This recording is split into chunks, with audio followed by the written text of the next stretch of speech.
उपसभापतीचा आज पदग्रहण समारंभ होता। अतिशय आनंदाच्या वातावरणामध्ये हा पार पाडलेला आहे।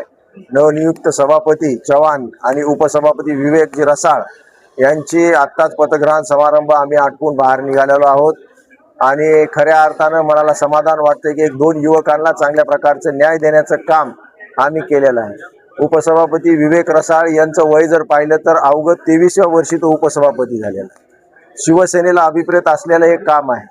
नव्या रक्ताला नव्या युवकांना संधी देण्याचं काम शिवसेनेनं आजपर्यंत घडवलेलं आहे। महाराष्ट्रात जेवढे काही तुम्ही सिनियर नेता कोणत्याही पक्षातले बघता तर ते खऱ्या अर्थानं ते प्रोडक्ट ते आमच्याच फॅक्टरीतून तयार झालेलं आहे। म्हणून आमची ही नवीन नेतृत्व तयार करणारी फॅक्टरी आहे, हे कारखाना आहे। इथं नवीन नेतृत्व तयार होत असते आणि भविष्यातही अशा प्रकारचे नवीन नेतृत्व करण्याच्या संदर्भामध्ये त्यांना संधी देण्याच्या संदर्भामध्ये आमचा पक्ष अग्रगण्य राहील। सभापती आणि उपसभापतीच्या पदग्रहण सोहळा या ठिकाणी आयोजित केला होता।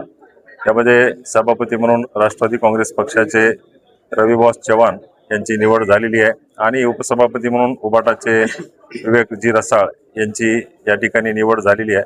या दोघांचाही पदग्रहण सोहळा या ठिकाणी आयोजित केला होता आणि निश्चित त्यांना शुभेच्छा देण्यासाठी आणि या पंचायत समितीच्या माध्यमातून त्यांच्या माध्यमातून सर्व ग्रामस्तरावर सर्व प्रभावी योजना त्या ठिकाणी त्यांनी राबवाव्या या सदिच्छा आम्ही त्यांना त्या ठिकाणी दिलेल्या आहेत। आणि निश्चित स्वरूपामध्ये दोघंही अत्यंत तरुण आहेत, चांगलं काम करतील आणि या पंचायत समितीला निश्चित स्वरूपामध्ये अग्रेसर घेऊन जातील असा आम्हाला विश्वास आहे।